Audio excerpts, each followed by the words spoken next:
Millions of voices are rising across the United States, from the towering skyscrapers of Manhattan to the sandy shores of California, from quiet backroads in the Midwest to the charged avenues of Washington, D.C.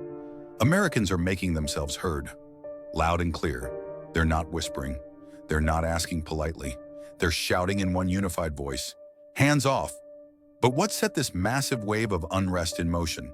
What pushed so many ordinary people out of their homes and into the streets?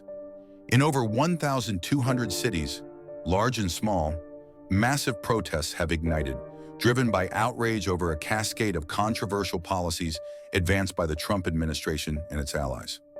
These demonstrations are not your average rallies. They're not about partisan bickering or political games.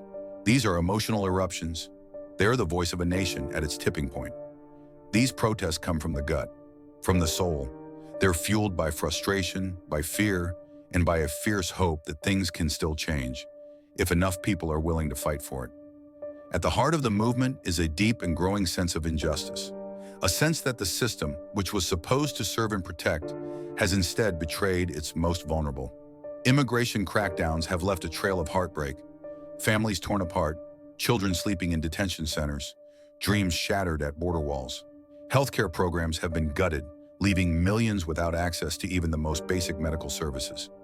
Social safety nets, the very mechanisms meant to lift people up in hard times, have become riddled with red tape and political neglect, leaving those who need help the most to fend for themselves.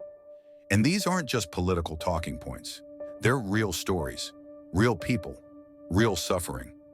You see it in the eyes of a mother who can't afford her son's insulin, in the voice of a teenager whose father was deported overnight, in the silence of a veteran denied mental health support after returning home from war.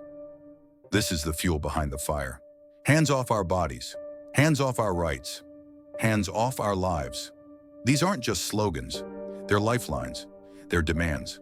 What makes these protests so powerful is not just how many people are showing up, it's who is showing up.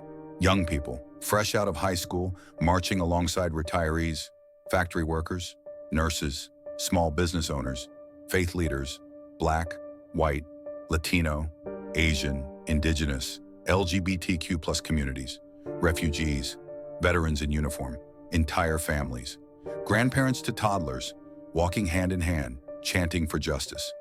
This isn't just one demographic. It's not one ideology. It's a cross-section of America, raw, real, and refusing to stay silent. In Washington, D.C., over 500,000 people flooded the streets. The energy was electric. From the Capitol steps to the White House gates, the air vibrated with chants, the steady beat of drums, and the unmistakable roar of a people reclaiming their power. It felt like history was unfolding in real time. And then, the voices of leadership stepped forward. Senator Cory Booker addressed the crowd with a thunderous speech, his voice cracking with intensity as he said, "This isn't about left or right, it's about right and wrong." But the crowd reached a fever pitch when former President Barack Obama took the stage. He didn't need to shout. His presence alone stilled the chaos. And when he finally spoke, it was with the calm authority of someone who has seen the best and worst of what this country can be. "This is not just a protest," he said. "This is democracy in action. This is the soul of a nation refusing to be silent." The crowd exploded. People cried. Strangers hugged. For a moment, hope felt real again, tangible. But then came the question that echoes in every protest, in every home watching on the news. Will it be enough? Can voices in the streets really break through the walls of power? Can they change laws, shift policies, and alter the course of a nation? History says yes, but not without a fight. Movements like this don't work overnight. The civil rights movement took years of sit-ins, marches, arrests, and relentless advocacy. Marriage equality wasn't won in a single vote. It was earned through decades of courage and struggle. Real change is a marathon, not a moment. And that's what the hands-off movement is preparing for. In communities across the country, grassroots organizations are transforming rage into results. They're organizing voter registration drives, hosting town halls, training young leaders. They're taking the energy of the streets and channeling it into lasting momentum. Social media has become a second battleground.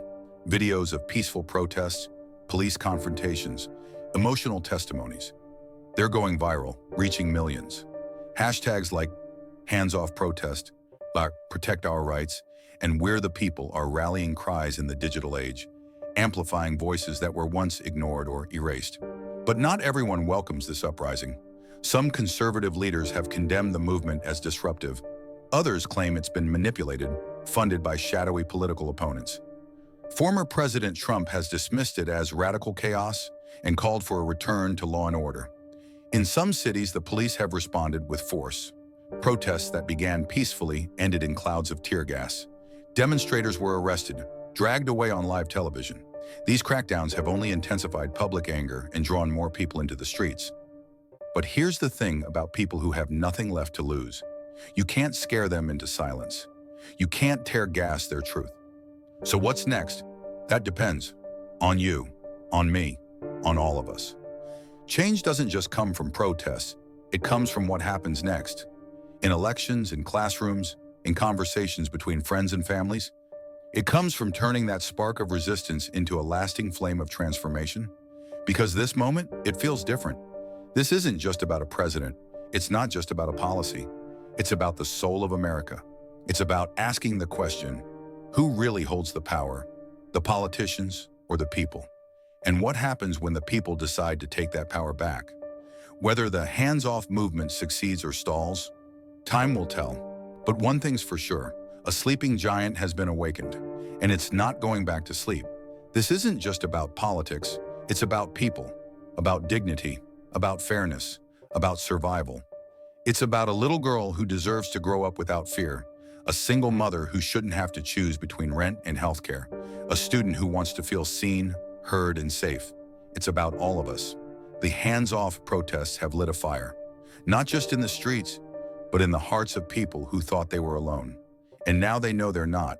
The world is watching, and history is listening. So what about you? Do you believe change is possible? Do you believe that the voices in the streets can echo all the way to the halls of power? Let us know in the comments below. Your voice matters, because this is just the beginning. You're watching Hill Stories. Don't forget to like, share, and subscribe if you believe the truth deserves to be seen.